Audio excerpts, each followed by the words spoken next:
Welcome to the GameKraft GameKast on the GamerAccess.com. It is Tuesday, February 24th, 2015. I'm your host, Bronson Fiore, joined by the awesome Tony Ta. How you doing today, Tony Ta? I'm doing alright. Right on. It's been another week of video games and me finding out about this app called Yik Yak, and we went to San Francisco. We have traveled. We did travel. All in one day.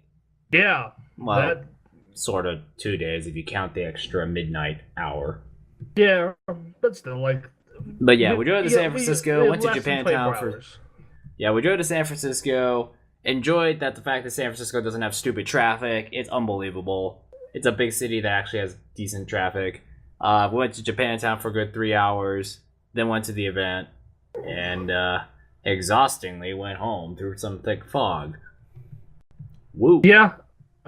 We sang along to Disney tunes on the ride back. That was fun. That whole trip was fun. Japantown was cool. I like Japantown. Dude, Japanese dollar stores, right? That's probably the best thing in all of Japantown, in my opinion. They were selling entire bowls and pans and notebooks and snacks for like $1.50 or less, and I'm just like, if I had an apartment, I would just come here and buy all my kitchenware. Yeah, like if we ever end up with an office in San Francisco, which I think is incredibly likely. I know Nick wants to stay in SoCal, but like you look at all the game companies up in the northern half of California and how the fact that like almost every gaming media outlet is there. Like it's very smart. The problem with San Francisco is if you live within the city, it's going to be very expensive. So a lot of people live outside the city and commute in and out. So so I think what you do is you take your bike onto the BART transit system. Yeah. And then you ride it, and then when you get off the train, you bike to work. Well, I know I saw that some people like I know like they had office, some people have been opening offices in Petaluma and shit like that. Yeah, I don't know. Here's the thing. So, as someone who is commuting now currently and does not have a car currently, moving to San Francisco would literally do nothing to me as far as like my day-to-day, commute goes. My commute might be longer. That's really I think the only concern you would have to worry about as far as your commute is the hills. Oh If yes. you were to commute around downtown San Francisco, you would have to worry about hills. Yeah, that is true. As we found out, there's quite a difference between a Reno mile and a San Francisco mile. Freaking and that's just the moderate hill. That's not even the steep one either. You know, Like to like us, it looked kind of steep, but San Francisco, depending where you have to go, very steep. I will say that I I want to do this where we go to San Francisco at night where there's no traffic and bike down that hill by Japantown. You know that's That going would to end be, badly. dude, that would be so much fucking fun though. Oh my god. You're gonna like have some bad injury at the bottom or halfway through. But yeah, This is so this is what I would say is this is what I would do with that. I would definitely wear fucking knee, elbow pads, helmet, and then like put like football pads on.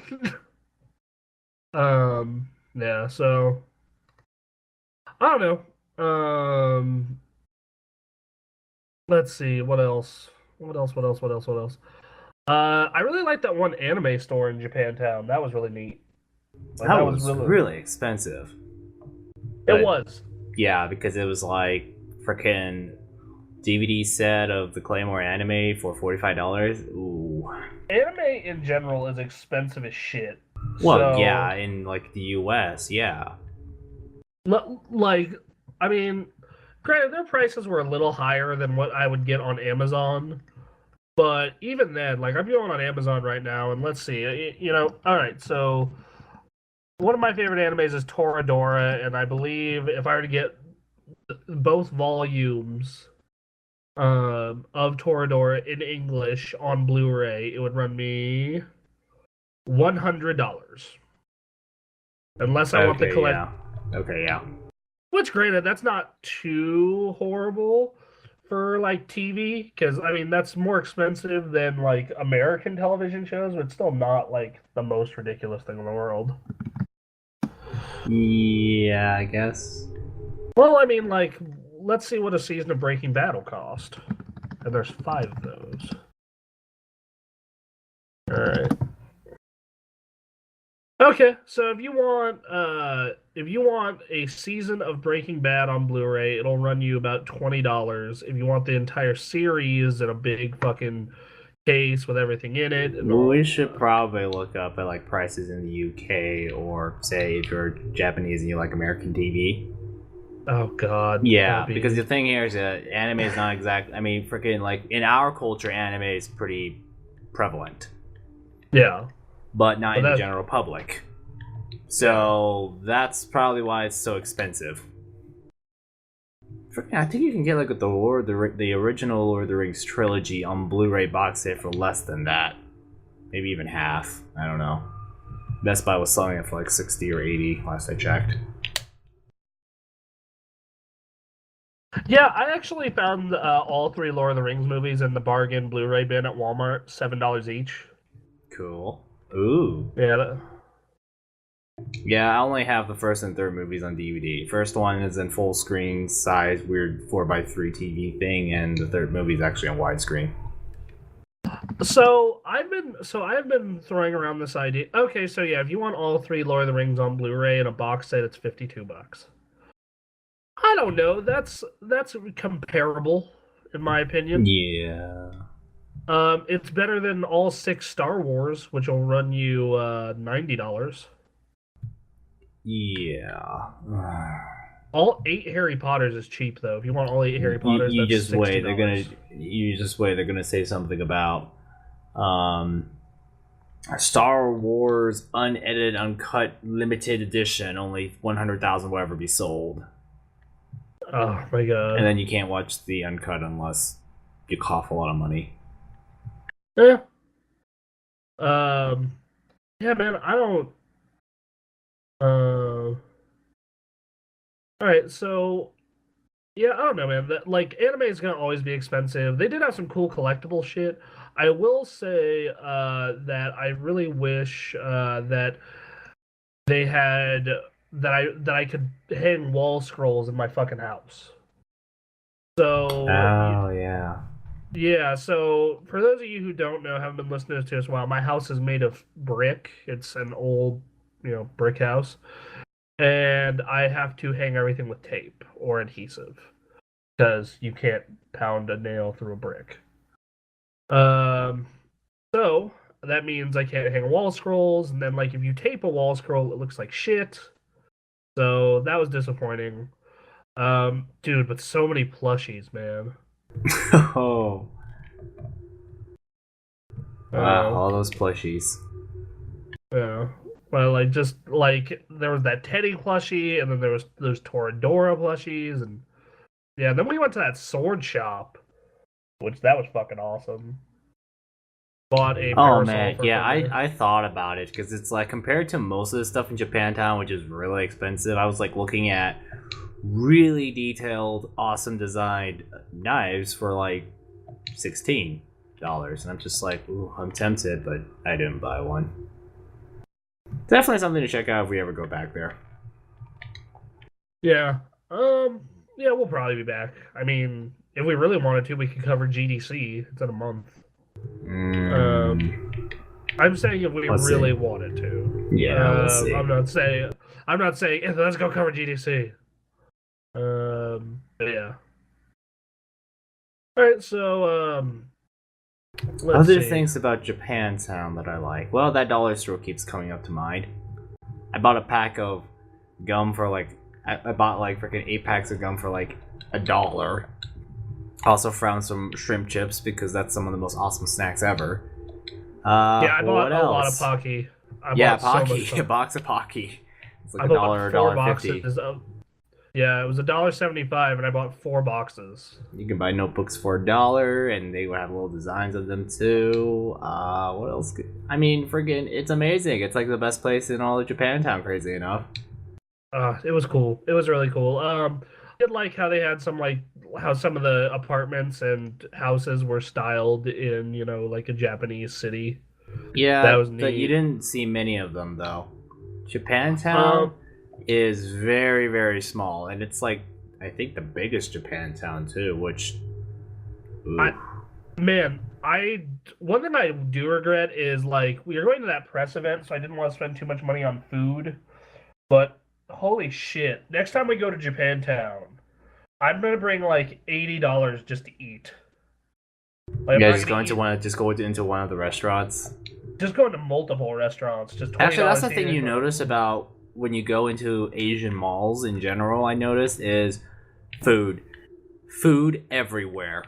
I think that's partially just because you can't get a lot of the food from those countries in America. Yeah. So, because it's just kind of more because like how many Japanese restaurants can you name that are actually your normal average Japanese restaurant and not some fancy cuisine place? Yeah, like it's all and also is like actual normal Japanese food and isn't some stuff that you get in a freezer. I think that that Chinese food in particular gets Americanized to hell. Oh yeah, that's the other thing too. Just like it's like how do I put it? It's like that restaurant. You ever been to P.F. Chang's? Yes.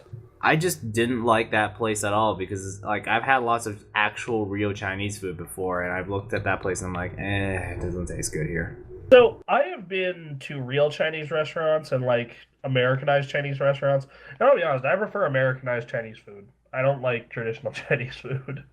Vietnamese food I find is very lean in a way. There's a lot of rice, a lot of noodles, and if there is meat, it's not very greasy unless it's the fried rice kind.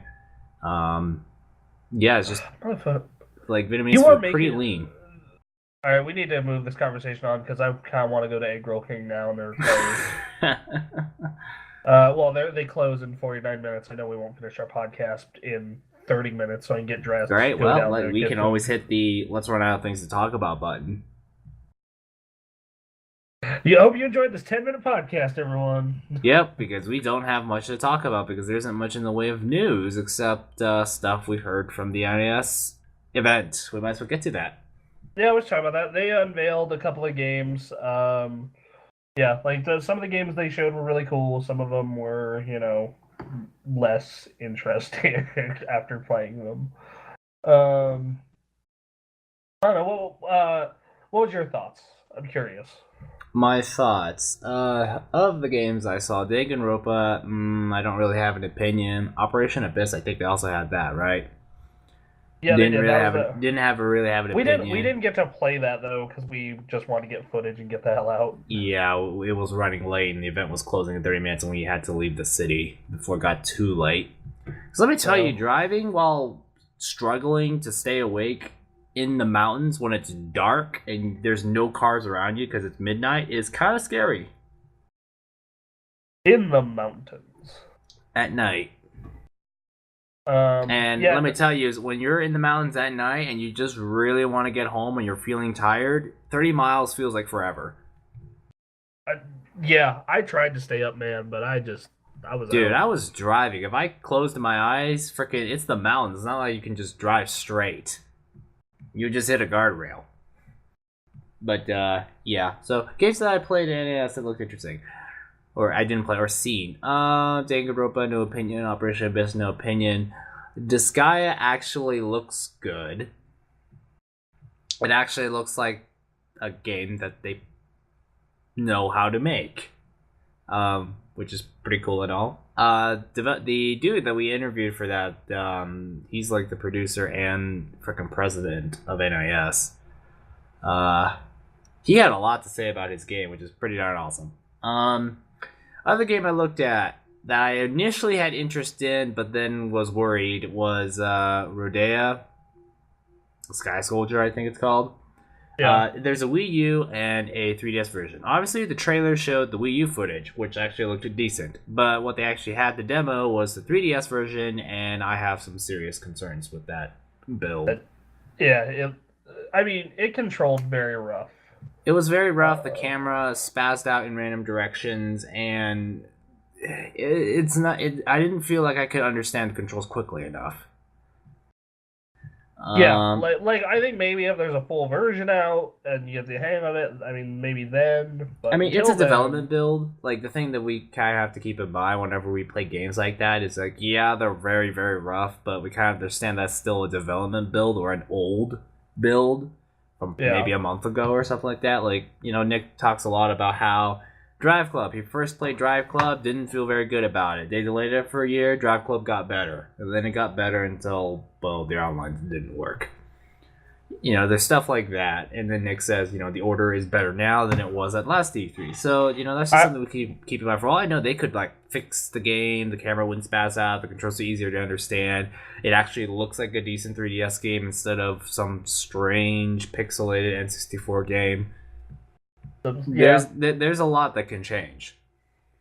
Yeah, that's obvious. I think that the thing that we always tend to forget is that that a lot of people tend to forget with preview coverages that these are preview builds. A lot can change in 6 months, and I know this because I've seen entire programs and school projects built in 3 months in school. They go from paper concept to a semi-functioning program in 2 or 3 months.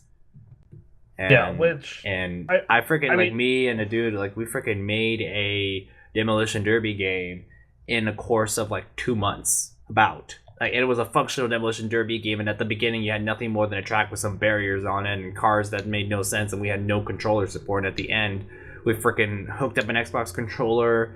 We got more cars, we put audio in, we put music in, we put collision detection in, we tweaked up the AI so it actually responds more human-like instead of being way too perfect, and all that in a month and a half, 2 months, whatever. A lot can change even for something as basic as a school project. And these are huge teams of people too, so... Yeah, they are... that is probably a team of 20, at least 20 people or more. getting paid probably a fairly good salary to. Oh yeah, and mind you, those are school projects that we probably spend about yes 3 or 4 hours a week, whereas the game developers, they are fully paid full-time staff who are professionals at their jobs. Yeah. So yeah, a lot can change. You never know. You know, what we were looking at was essentially a developer build. Yeah, they are.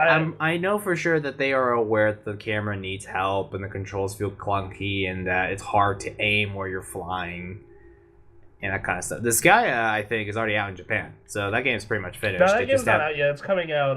It's coming out in fall. That was just in Japan. In Japan in fall. Here, they're aiming for fall here as well, but. Oh, whoops. Yeah. Oh well. But yeah, so that was interesting. As for the bar they picked, well, it was a little small. It's kind of cramped. Yeah. They didn't invite any of the big people, which I can understand why, because the big people are too busy. I mean, like partying at BioWare or something. Crunchyroll was there, which was there, which actually makes sense, because Nippon Ichi Software, very Japanese. I mean, their American offices is basically a localization office. That's all it is. And then who else was there? There was Operation Rainfall was there. Yeah. I know. Somebody from Polygon was there, which that's pretty big.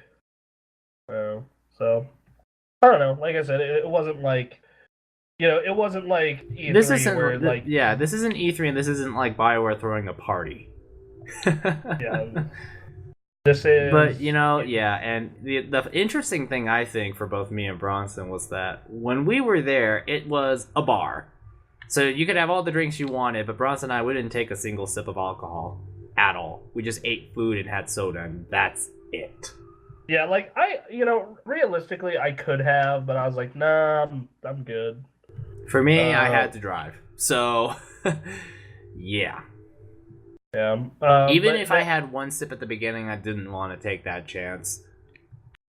Yeah, they had to, and they were really good hosts, and they provided food that was good and free drinks, and they set up a very favorable atmosphere. I will say that. The one thing that I wish NIS would do is lighting and noise. Yeah, I would agree. The noise is fine when you're in the bar. When you're trying to do an interview, oh man, it was so dark that the footage came out pretty grainy. Which is a concern because I had to tweak that in the Sky interview, which you guys can now watch. And then take a roper review, and the noise was bad enough that I was kind of glad that I had my cell phone up there to act as a second microphone, because you couldn't hear anything from the handycam view. And even then, it was loud enough that I had a little bit of a hard time hearing the translator in the audio. And I had to listen to that same 5-second stretch maybe 100 times just so to make sure I did not mishear the translation and typing the subtitles all wrong. Yeah, I remember even during that interview having told them, could you please speak up for the microphone? That was something that definitely was a problem. But when you have a bar that small, okay, but lighting could have been better. The sound was at least tolerable. The lighting, ooh, man, it was really hard to see. Yeah, it definitely not. And unfortunately, one of the struggles for us is that we don't exactly have access to fancy equipment on the fly. Maybe at E3 we do, but at E3 we kind of have to arrange something to borrow a nice camera. Whereas here, I've got a Sony Handycam from 2008, which isn't exactly the fanciest thing, and it doesn't exactly do the best in low light situations, and it doesn't have an audio, and it doesn't have a microphone input jack. So. Yeah, but that's the nicest camera I have, because I sure as hell I'm not using my cell phone, because for some reason every time I throw my cell phone footage into the Adobe program, it keeps going off sync. So, so, I don't know. I'm overall, that event was pretty good. Disgaea looks fucking awesome. Disgaea looks really sharp. Like that game, and I mean, like, visually, it looks really, really sharp. I'm just like, dude, you would nearly freaking like this game looks awesome on PS4. Just 1080p anime art style. yeah, yeah. Look at those lines. I mean, yeah, I don't think I've seen an anime in 1080 in full 1080p glory that often. So to me, just seeing that was like, whoa! Look at the colors. Look at the lines. Look how amazing it is, and those full out big action sequences were like, yeah, dude. When you did special moves, it was just like, holy shit! It's one giant anime visual effect spectacle. It's nice.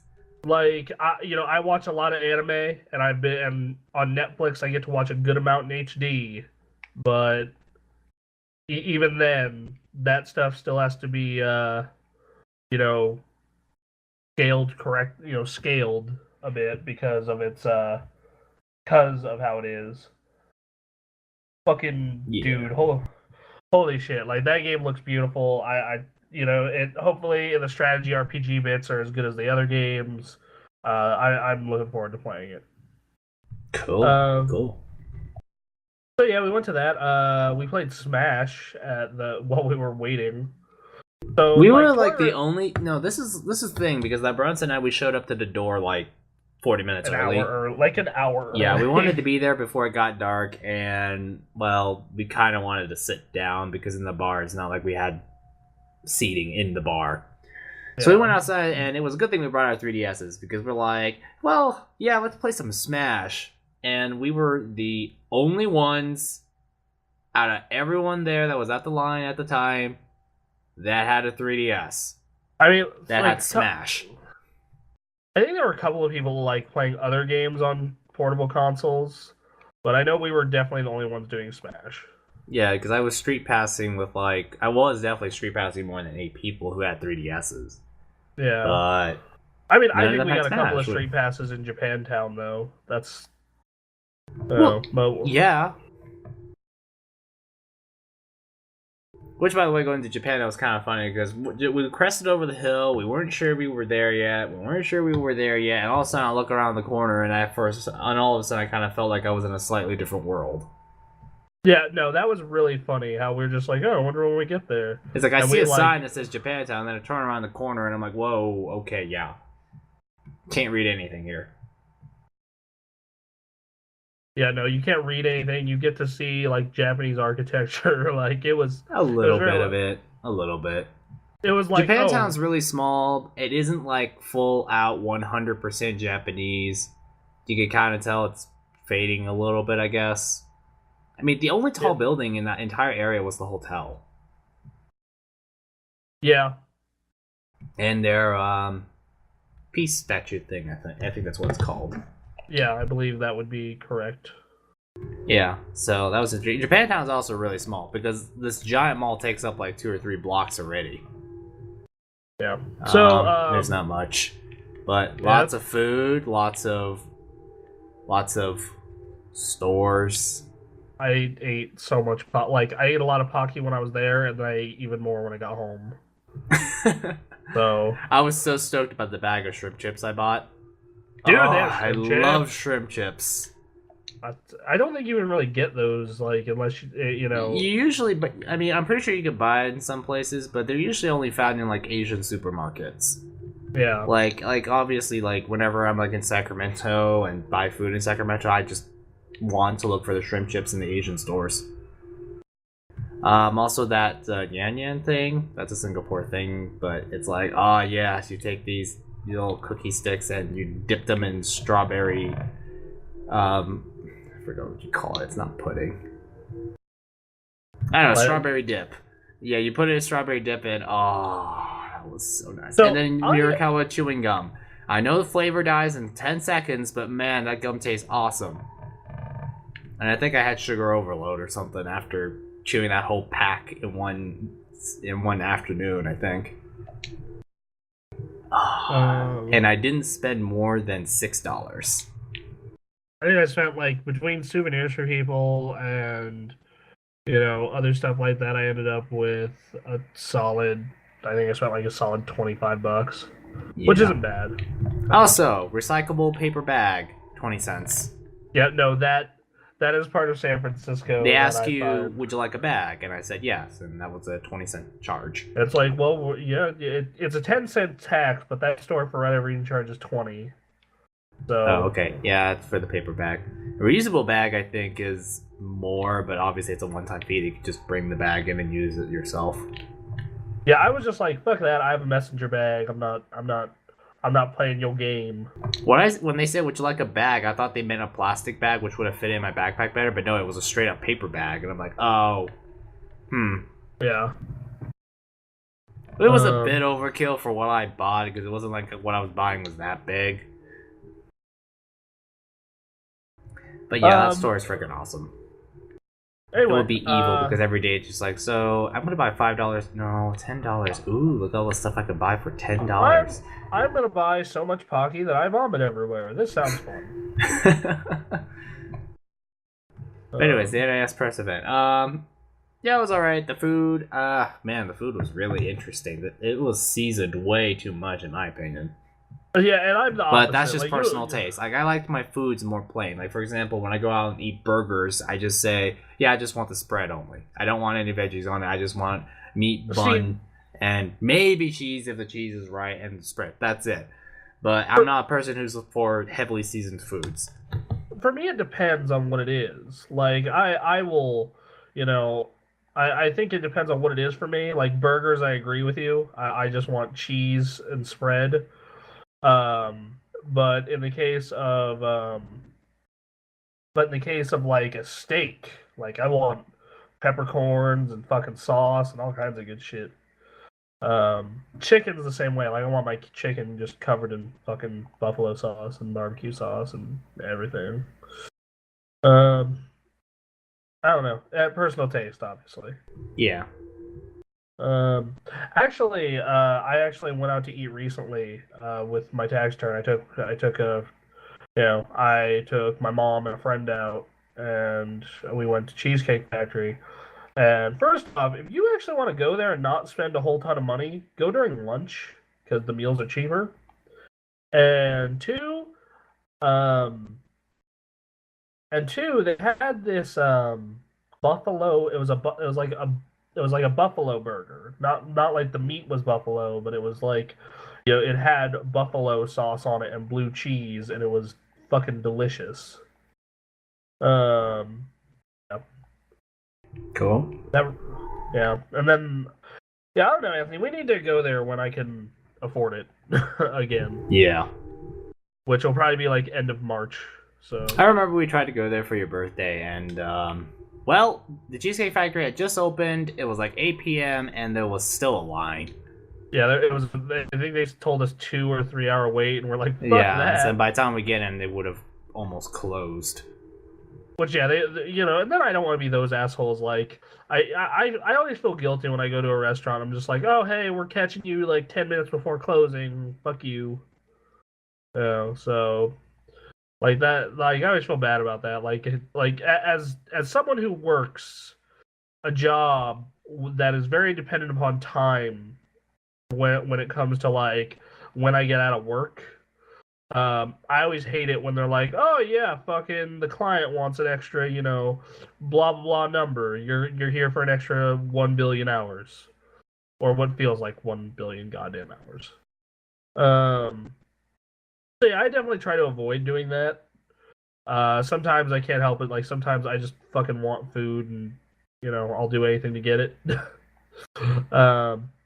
But we're fortunate enough to live in a city that's 24 hours almost, or at least has some 24-hour restaurants. One thing I will say that does bother me about Reno's, I guess you would call it late night food options, is the fact that we do not have many late night delivery options. Which, because I do not have a car now, I like the option of delivery. Like, yes, it's more expensive, but, sometimes it is needed. Sometimes I, do not want to go bike or walk or bus to where I need to be when it comes to my food. Which comes into the fact that I love Juicy's and it just happens to be right around the corner, which is great.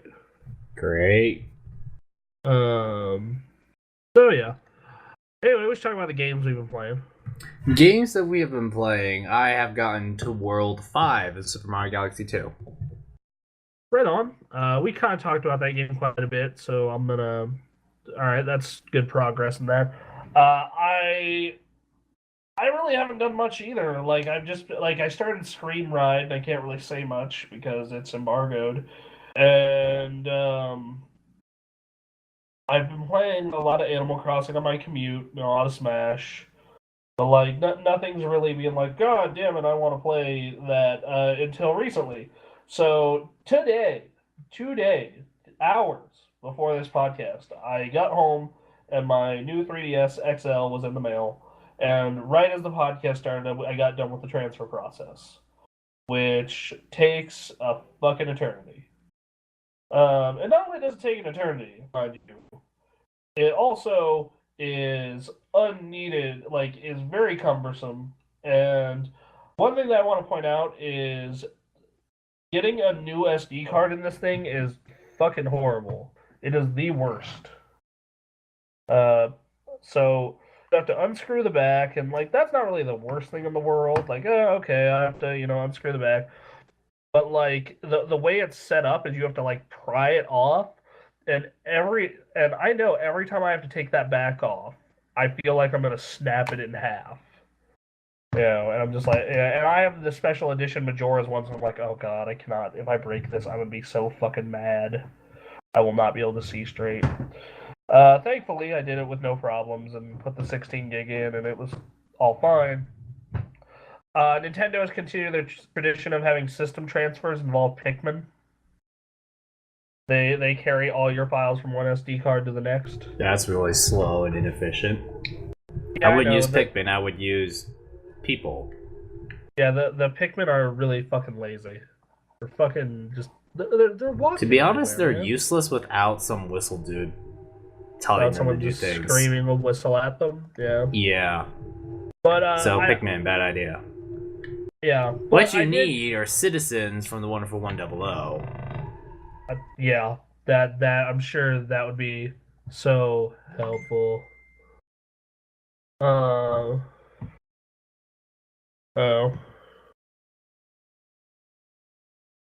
So, I don't know, Anthony. Oh my god, what was I gonna say? Did you ever do the Wii system transfer process?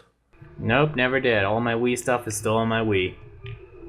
Because if I transferred everything, that means my Brawl is going to lose all perks related to using GameCube controllers.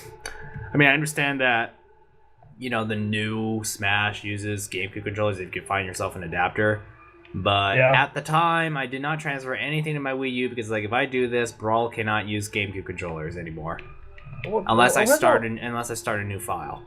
My question to you is, when the fuck are you ever going to play Brawl again?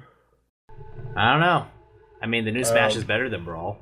Significantly better than Brawl. Like, yeah, Brawl was... This is the thing that I thought about Brawl. It was... They made it as huge and grand as they could at the time. But I kind of felt like they went a little too much on the quantity side and not enough on the quality side. Which is why I personally feel Melee and Brawl are about the same. Melee had more quality. Brawl had... It had more spectacle. It had more spectacle, and in my opinion, Brawl played a little better. Yeah, I agree. Because Melee, yes, I understand that everyone wants to get all hardcore and that Melee has, quote, advanced, unquote, techniques like wave dashing. I get that. But to me, as the average player, I just kind of looked at Brawl and was like, you know what, this just plays better. I mean, yeah, random tripping is retarded, but, okay, fine. You know what, Link is actually useful. The roster's pretty awesome, and you know what, the spectacleness is pretty darn good. It's kind of cheesy, but in a good way. It makes for good laughs and all that. And yeah, they put a lot of effort behind it. So, to me, Melee and Brawl were about the same. Original Smash Brothers is probably below that. The new Smash Brothers, if you count the Wii U version, pretty high up there. 3DS version of the new Smash, probably slightly below Melee and Brawl.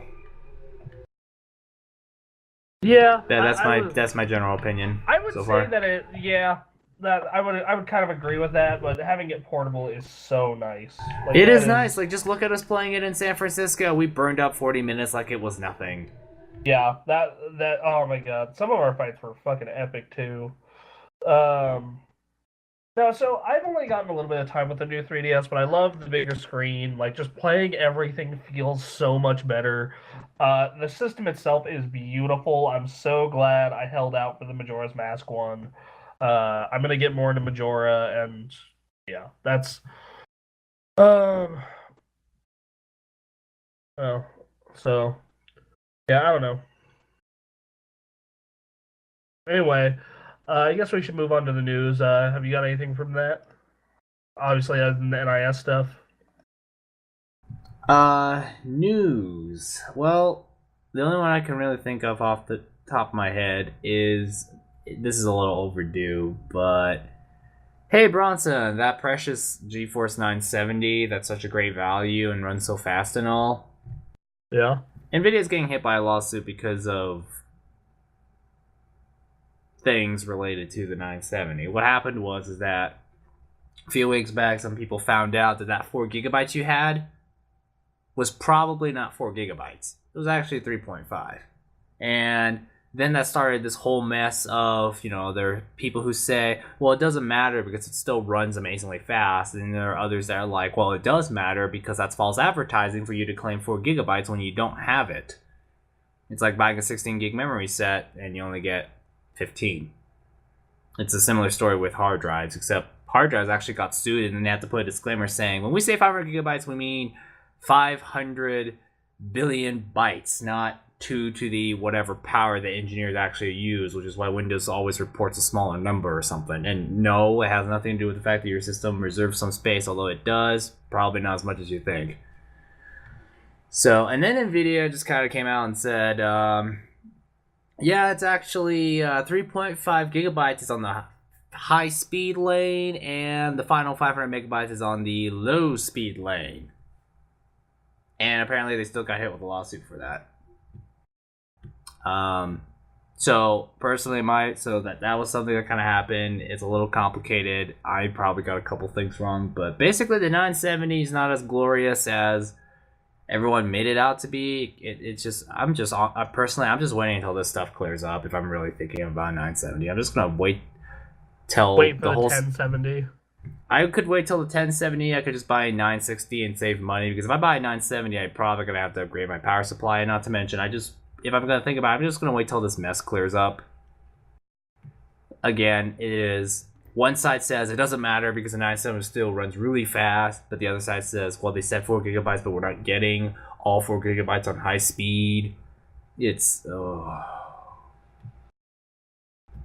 man, freaking, you want to talk about people who get really, really into tech specs? Just look at video card fans. Holy crap.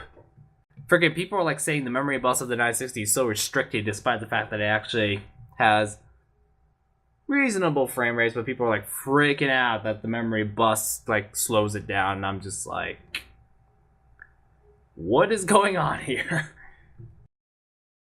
Yeah, it's all about the numbers. What are the numbers?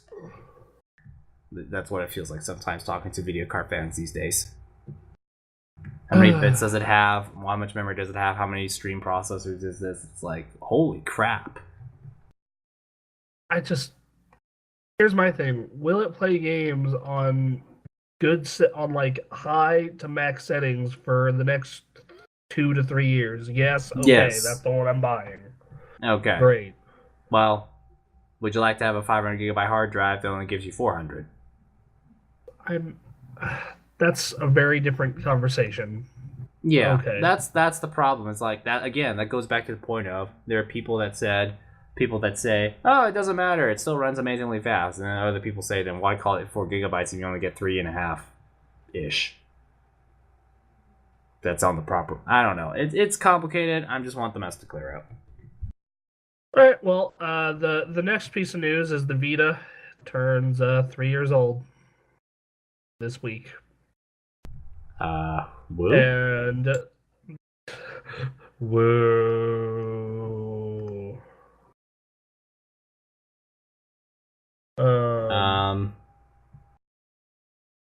Okay, well, there is some news to go along with this, actually.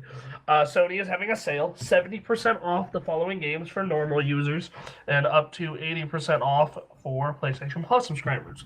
I'm not going to list all of them. I'm just going to list the ones that matter. Castlevania, the Dracula X Chronicles, Dragon Ball Z, Battle of Z, Earth Defense Force 2017, Hatsune Miku, Project Diva F 2nd, Jack and Daxter Collection, Jet Set Radio, Limbo, Muramasa, Oddworld, PlayStation All Stars, Sword Art Online, Tales of Heart R, and Zero Escape Virtue's Last Reward. So okay, cool. That's solid. All right. Well, anyway, got some other news. Disgaea 5 has been announced, and it's coming to America this fall. They say. They say, yeah, it looks really good. We saw it at the event, like we said, it looks really polished. There's a new Danganronpa spin-off called Danganronpa Another Episode Ultra Despair Girls, I think. That looked solid. I'm gonna wait for the game to give a final judgment on it, though, because some parts of it seemed a bit rough, but like I said, it was an early build. Microsoft confirms a release window for Forza. They're saying this holiday to release alongside Rise of the Tomb Raider, Fable Legends, and Halo 5. There's a 3DS exploit, unleashes ultra rare Pokemon. So basically, what you do is you go into it's this big thing that basically means you can get almost any Pokemon you want through a glitch in the 3DS web browser with QR codes. So enjoy that. Look it up on your own. And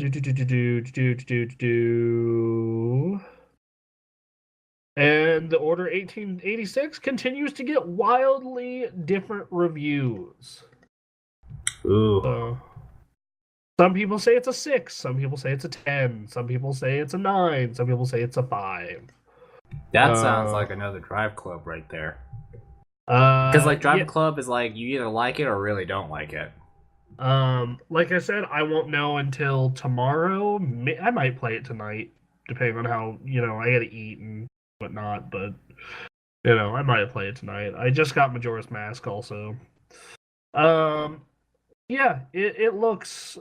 I don't know. That game looks really pretty. I don't really have much else to say about it. If it ends up being less than desirable, you'll definitely hear it from me on the spoiler cast when we do one. We are planning to do one for that game. Cool. Yeah. So. And news that frickin' isn't that hard to frickin' figure out at this point. Hey guys, Forza 6 is coming out later this holiday season. Really? Ooh. On other news related to the Xbox One, hey, believe it or not, they're trying even harder now to get your harder money to get you to buy an Xbox One because in addition to the Assassin's Creed games, they now threw in Wolfenstein: The New Order. And another controller. Yeah. Honestly, Bronson, if they come out with a Forza 6 bundle this year, and I just have this feeling that they will for sure come out with a Forza 6 bundle this year, I might have an Xbox One. I'm saying they're gonna do a Halo bundle. Like I think that they could do a Halo bundle and a Forza bundle. And because so far it seems like people are buying the Xbox mainly for one series of games. Like for some it's the Halo box, for others it's the Forza box. For me it's the Forza box. Because if you look at my 360, all of my games are multi-plats except 2 Halo games, a Gears game, and 3 Forza games. That's it. Everything else is multi-plats. So, if they come out with a Forza 6 $300, I dare even say $300 Xbox One, I'm gonna be a little suckered into it. Because, let's be honest here, I don't think Gran Turismo 7 is coming out this year, and Drive Club can only last me so long. And Project Cars, I have no clue yet if, I ever get around to playing that or buying it. You might be getting a review copy. I don't know yet. I could, but if I ever get around to playing it, Drive Club and Project Cars can only last so long. Forza, there are times in the past couple months where I would just randomly plug my 360 in just so I could play Forza 4 and experiment with the stupidity of putting in 700 horsepower in a car the size of a smart car, or slightly bigger than a smart car. Yeah. It's ridiculous. Uh, but I do it. All right.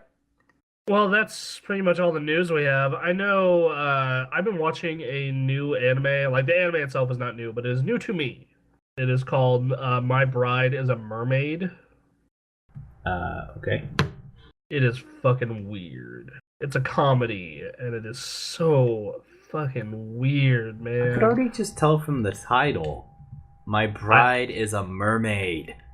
I will say this. Like, imagine somebody coming in and saying that, guys, my bride is a mermaid. Crazy, I know, but believe me, she is a mermaid. So I would recommend it to anyone who's looking for a really solid comedy anime. Like, it's really funny. There's some parts in it where I'm just like, dude, this is fucking hilarious. Anyway, on to questions. Actually, one piece of news, then I got two questions. Link is the most popular amiibo in every single region other than Australia. And in Australia, he's number 2. At least you can find a Link pretty easily. Yeah, that's no problem. I will say this. See, imagine what other ones could have been popular if, I don't know, they made more. So if you want, it's not hard for Link to be popular if you can't find anything else. So I have some hope for you, though. I do have some hope that you can get rare amiibos. You're gonna have to import them because Marth, Little Mac, and Captain Falcon are all in the Japan top 10 highest selling amiibos. Okay, wow, that's gonna be. Ooh. So I have a feeling that we're gonna be able to import those relatively easily eventually.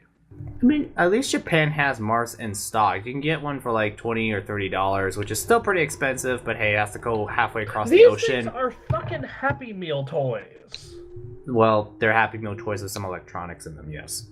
Yeah, like, the thing is, though, is like, that thing is probably like a PSP memory card. You know, with a little... I kind of feel like either, one, Nintendo doesn't know what they're doing, or two, their manufacturer... Because Nintendo doesn't, like, I don't think Nintendo owns factories. They, like, contract with them. That's like how Apple contracts with Foxconn to make their stuff. Nintendo also contracts with Foxconn. Yeah, and I'm pretty sure they contract with other different people to make amiibos. And I'm pretty sure they're contractor because Nintendo probably decided to be a little careful with their money this time around, and their contractor just screwed up the supply chain or whatever. I don't know. Yeah, it could be more than just Nintendo saying, because here's the thing, the hard thing about increasing production is you can't just say make them faster, because the whole supply chain has to speed up in order to meet that kind of increased production rate. Which means if you grab parts from like 5 different other places, those 5 other places have to speed up too. It's so it's irritating to me. It really is. As someone who really wants certain amiibos and can't get them, and then this Nintendo Creators Program thing is going on, and all the transfer shit between the new 3DS and some of the design decisions with the new 3DS, well, it's been rough. That said, once you're able to get past all that crap, the new 3DS is awesome. Amiibos are cool. Nintendo makes some of the best games in the whole industry. It's just it's like everything surrounding those games is what's the fucking problem with Nintendo. You know, it's very much how I feel about a lot of games. That's like, well, if you're willing to dig through this massive pile of feces, what's in the middle of it is awesome. But you have to dig through a massive pile of feces. That sounds almost like Final Fantasy 13. Like, you described 13 in that way. Yeah, that's exactly how I describe Final Fantasy 13. And that's... You know, and with the other 2 companies, I don't have to dig through a mountain of fucking feces. Fucking the PlayStation 4 especially. Like, PlayStation 4, I plugged it in, I downloaded the patch, it was fucking good to go.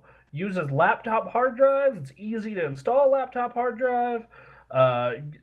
Games install quickly. Every shit is easy to buy and readily available to me. Xbox One, say similar thing, except their god awful interface. So yeah, um, yeah, I don't know. Um, yeah, man,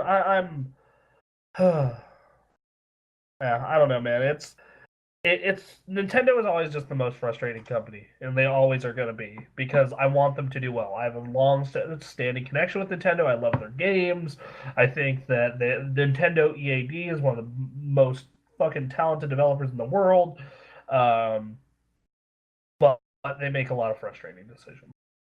Well, again, like Nintendo kind of lives in their own little world. They're not like Sony and Microsoft, where Sony has unlimited money and Microsoft has unlimited money and an entire operating systems division.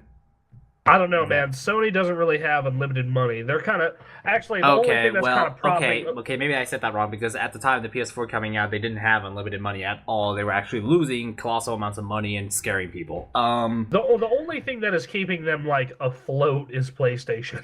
Yeah, at the time. I think that's the wrong way. Let's just say Sony has a lot of power. I should say. Because let's be honest here, if you're a high-end software company, you would love to have Sony's business, right? Yeah. You would love to have Sony's business. And when you're Microsoft and you are a hardware manufacturer, you would love to have Microsoft's business. And Microsoft, if they need an operating system, freaking they've got all the software engineers they could dream of to make that stuff happen. Freaking this is like, they got everything from like people making small little apps to like that secret project they've been keeping underground in a military base somewhere. When they unveiled HoloLens, that stuff.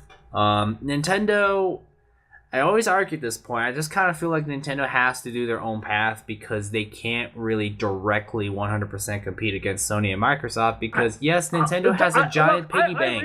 I realize that. I realize they can't directly compete, but I realize they can also make their experience less shit. You mean they can, acquire some common sense level 5? Yeah, like and apply it to their skill. I mean, yeah, I do agree. Nintendo's like, dude, do you guys have any common sense? When you buy electronics, they come with, I don't know, the bare necessities to make it run. Like, yes, I understand that installing a 360 without the HDMI cables is okay. Yeah, that's kind of dumb. But I mean, at the time, at least you had a composite, so you can actually use the system. Yeah, whereas the 3DS, you don't have a charger to give electricity. Even at the time, that wasn't totally stupid. Because when the 360 came out, like, HD wasn't fully adopted yet. Like, even in, like, 08, it still wasn't, like, HD kind of, like, I didn't see an HD TV in, like, every average home until, like, college. So, like, 2010, 2011. So, like, like, this is something that literally makes it, powers the system. Like I said, bare necessities. Like it's like this isn't like a case of Microsoft had never installed Wi-Fi in the thing until 2010. No, this is a case of you can't use it because there's no electrons flowing through the damn thing. Yeah, like it's the same thing with the whole memory card thing. Like, who the fuck? Oh yeah, Sony Vitas without memory cards. That was fucking overpriced memory cards while at it, actually, which I think is a bit worse. That's pretty fucking stupid, but you want to know what's equally as stupid? Hey guys, we're gonna make it so you have to use a completely new memory card format. And while we're at it, instead of just having a slot that you flick open, put in the new card, like our old ones, you need to get a size 0 screwdriver, which is a fucking... Anthony, you are literally the only person I know who has a screwdriver that works on the... Well, here's the thing, though. You're probably changing that memory card only once, ever. I know, but it's still like. Do you know but you know what else is dumb? What? I'm probably one of the only people that ever uses this feature. But I occasionally use my 3DS as a music player because when it's already out, and I just change from Theater Rhythm because I can play MP3s. Yeah. So I occasionally put music on my 3DS. So with them, when I get a new 3DS, there's no way I really want to put music on it because why the hell would I do that? All right. Well, man, it's the whole, like I said, it's little things that could make, like, okay, yeah, you're not gonna have a system that's as powerful, you're not gonna have a system that has all this, but like, there are small things that could go so far. Like not having the fucking SD card have to be like fucking take out screws, and not only do I have to take out screws, but I also have to, take the back off by using this pry on the stylus, and it makes this fucking noise that makes me think I broke it, but no, that's just intentional because reasons, you know. Or not, like, thank God you had an extra memory card, because who thought that was a good idea? Who thought, like, man, every system of ours that has had storage that's removable has had SD cards. You want to be a really fucking good idea? Switch into mini SDs. Mini SDs are smaller, so I guess it kind of saves a little space in there, but it is an XL. Yeah, like this thing is huge. I don't know, like the new 3DS is not really... Sorry, the original 3DS that I have isn't exactly that bulky. I mean, it is, yeah, it's still a bulky system, but it's not the most bulky. SD cards. The original fucking DS used SD cards. Like, I have it. I have the system right fucking here. No? I really don't know. It's just... I mean, it's frustrating as all hell, is what it is. And then, like, why isn't all my shit linked to my Nintendo account ID? Like, that is one that is bewildering. Like, fucking, okay, it's 2015. Why is not everything linked to my fucking Nintendo ID? The fact that I had to go through this 3-hour system transfer, now thankfully it wasn't that big of a problem because I was getting my hair dyed, because I was, I'm graying. But yeah, I am, yeah, man, I'm very, very, very, very done with a lot of their issues. Like I have already said, Nintendo's a constant love-hate relationship. I mean, it's like look, Nintendo's a constant love-hate relationship. One moment you love them, the next moment they do something that you really hate. Like, for example, for all I know, Star Fox and Zelda's gonna come out the end of this year, and we're gonna be smiling and happy and think Nintendo's the best thing on earth. Here's the thing though. Like, I mean, it's probably gonna happen. It probably will. Like, the thing is, I want to give them my money. And like in a lot of cases they haven't let me, or they've made it difficult, or they've made like just staying in the Nintendo ecosystem is hard. It is work. Like if you want to be a fucking Nintendo fan, it is far more work as a Nintendo fan than it is to be a fan of PlayStation or Xbox. Like for instance, to be honest, when you're a fan of niche products, that's kind of what it's like, actually. Yeah, I kind of feel niche. Like their Wii U sure looks like it at this point. Yeah, but like, first off, they have the second most popular console of all time, all the most popular handhelds ever. Like the most popular handheld list is Nintendo, Sony, Nintendo, Sega. Like, and just some of these decisions, just man, the F. But I don't. Yeah, I'm moving on. We got a couple of questions, and then we can call it a night. Okay. First one up is. So I'm eventually going to be getting both a Wii U and a new 3DS. But which should I buy first? Both have great games. 3DS having Majora's Mask, Pokemon Monster Hunter, which I haven't played in years. Or Wii U having Bayonetta and Wind Waker and loads of amazing games coming this year. If you have both, which do you prefer? Personally, I love my Wii U more, even though I use it less. Because, yeah, the 3DS is great, and I get to play Majora's Mask, and Portable Smash, and Theater Rhythm, and Pokemon, and more Pokemon, and Fire Emblem, and Animal Crossing, but I look at my Wii U, and it has, like, the games that I'm just stoked about. Like, I look at my PlayStation right now, and I'm like, yeah, I know Metal Gear's coming. Yeah, I know Gran Turismo's coming. I know there's gonna be Uncharted 4, but those aren't out yet. But I look at my Wii U and I'm just like, hell yeah, Bayonetta 2 is awesome. I need to buy the 1-for-101. I like Hyrule Warriors. It's just, I don't know. I just look at my Wii U and I'm like, I mean, if you got one on Black Friday, it was freaking the best bundle there. I mean, nobody bought it, which was really sad, but it had the best bundle. You get Donkey Kong Tropical Freeze. I think you get Smash Brothers. You get Smash and you get Super Mario 3D World.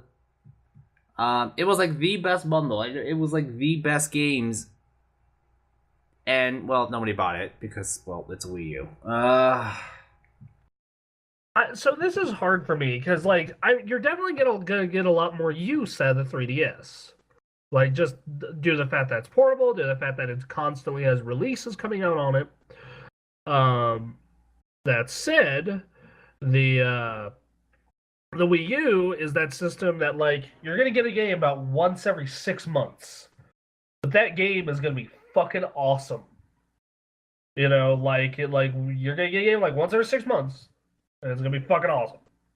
And those games are gonna be some of the best games of the year, and they're gonna be fucking a blast. But yeah, man, that's personally I'd get a 3DS, but that's me. And Street Pass, man, Street Pass. I feel, yeah, I guess it's like a case of your 3DS is gonna get more practical use. The Wii U, I think, is I don't know. For me, the Wii U just kind of stands out more. Yeah. All right, so the last thing we have to talk about is in New York, they're opening a video game Hall of Fame. That it's going to have best games in multiple categories. Now, Anthony, the way I'm setting this up is it's going to be let's say it's like the Pro Football Hall of Fame, and you get about 5 new people going into it a year. What 5 games do you put in for this first class? First class. First class in the Video Game Hall of Fame. Who are you taking?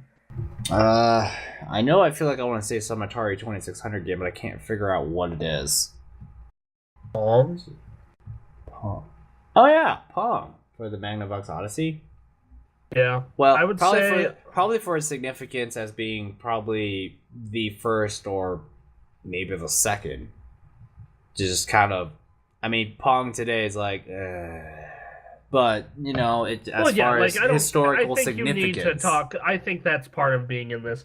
So here, Super Mario Bros. Has to be in there in that first class, right? Super Mario Bros. Has to be that game. No questions asked. So that's my number one. Then the next one you think is probably gonna sound weird to you, but Doom. Here's why I say Doom. It started the first-person shooter genre, which is the most popular genre in games right now. It was a trendsetter for 3D. That game was so far ahead of the curve as far as 3D. And which game for 3D again? Doom, the original Doom. Oh, okay, the original Doom. Okay. Yeah, and to this day, it's still fun as hell. I can still play Doom 1 and have a ton of fun with it. Let's see. I feel people are gonna fucking hate me for this, but I think Call of Duty 4. I feel like that's more like a third or fifth year choice. Okay. World of Warcraft? Feel like that's probably a third year choice. Yeah, I understand World of Warcraft had 13 million people and literally kind of changed the face of gaming and kind of brought gaming compulsion into the spotlight, and at the same time just kind of introduced this is how you get people to keep playing your game kind of thing. But at the same time, it's I think Super Mario, Pong, and Doom. I think we need 2 more. Super Mario, Pong. I think everyone's probably thinking at this point, oh, how about the most perfect game of all time, Ocarina of Time? And I just sit here and I think, I don't know. I would rather have the original Zelda if we're No, I wouldn't say the original Zelda though. Because I tried playing the original Zelda, I'm like, I don't get this. I have the next one. Tetris. Tetris needs to be in that first class. It can be, yeah. Yeah, Tetris is so important. Dude, no Frickin' bundle it with a Game Boy. Which is this 8-bit brick that is hopelessly slow. It comes with a monochromatic screen. All right, so we got one more. We got one more spot. What are we taking?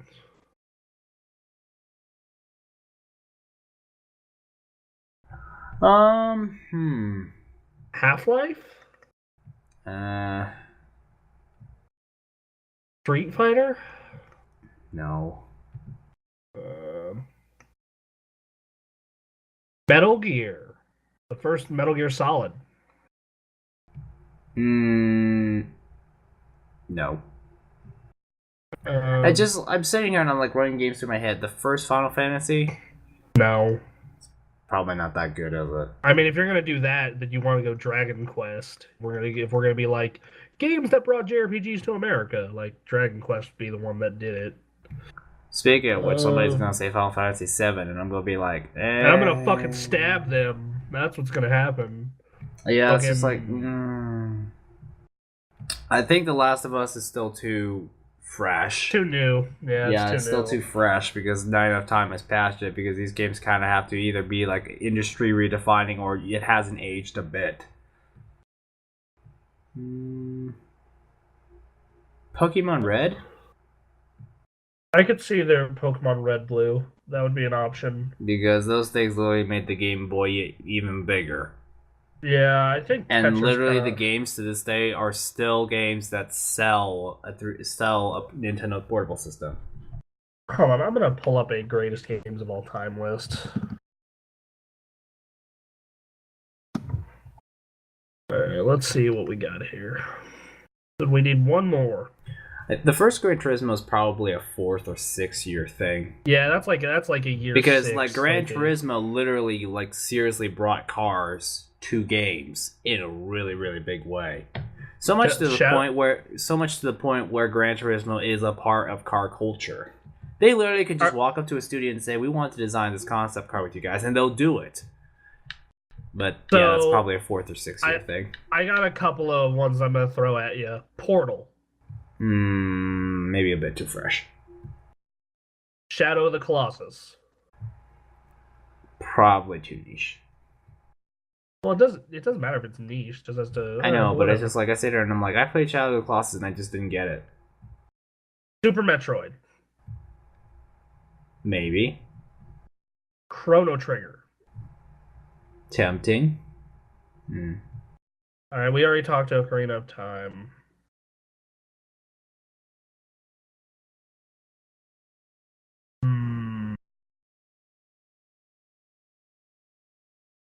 We need one more game, and it's hard to pick because this is. Ugh. Like, I feel this first class is like really special games. Like Pong was one of the first games ever that popularized games. Super Mario saved games. Doom was what started first-person shooters. Tetris fucking sold the Game Boy and started the whole puzzle craze. Grand Theft Auto 3? Not sure. Super Mario 64? Maybe. I'm trying to think because we're going like way back in time here, and my gaming memories before 1998 are yeah, it's not really there. The first Silent Hill? No. Donkey Kong, the arcade version? That one I don't get. Pac-Man. Pac-Man. Pac-Man was one of the first. You can play in arcades. It was one of the first mascot games. It was that game. Okay, so we got our 5. So if we were doing the introductory class and only got 5 picks, we got Super Mario Brothers, Pong, Tetris, Doom, and Pac-Man. Cool. That is, dude. Those are fucking A. Those are some quality classes. Yeah. All right. Well, it's been a solid hour. Sorry you're getting a short one this week, everyone, but not much to talk about. Next week, I'll be able to gush all over the new 3DS and Majora's Mask and all was okay with Nintendo until you realize Little Mac is still nowhere to be found on the face of the U.S. Don't even get me started on Little Mac. Well, let's check. You know what? For fun, let's check to see how much Little Mac costs on Amazon right now. All right. This is going to be depressing.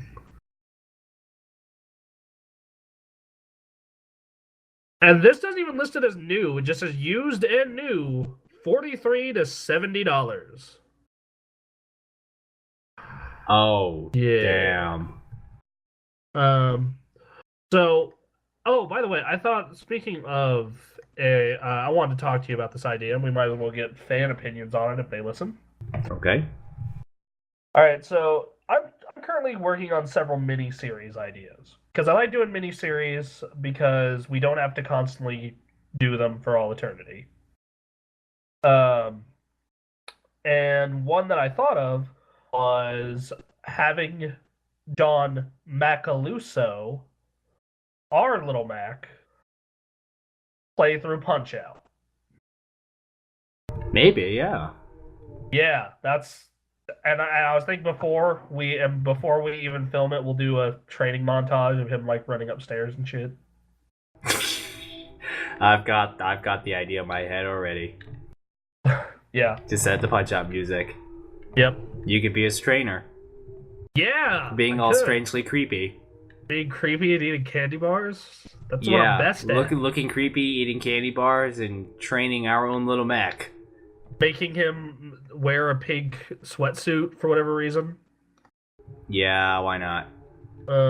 You know, that idea sounds kind of cool and kind of funny too.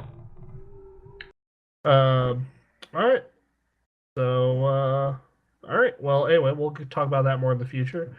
Everyone, we'll be back next week. We are on Twitter at The Gamer Access. We're at Facebook, thegameraccess.com. We have several individual Tumblrs, Twitters, Facebooks. If you want our individual stuff, just ask. We're more than happy to give to fans. We're on PSN. We're on Xbox Live. Please watch our other shows. We got another podcast called Scripted Access. We got a Let's Play series, Super Gospel Playtime. Every week, we look at least an hour of a game. This week, it's Dying Light. Next week, it's The Order.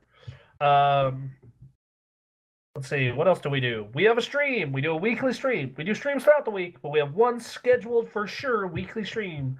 This week, it is Mario Kart 8. Come join us 5 p.m. Pacific, 8 p.m. Eastern, to watch John, Bremen, and I ruin years and years of friendship. Yeah, all right. Anthony, is there anything else we got to promote? iTunes. We're on iTunes. We're on YouTube. Read our comics. Those are things. Anyway. They exist. Yeah. Anyway, we'll talk to you later, everyone. Bye. Cool. Oh, God.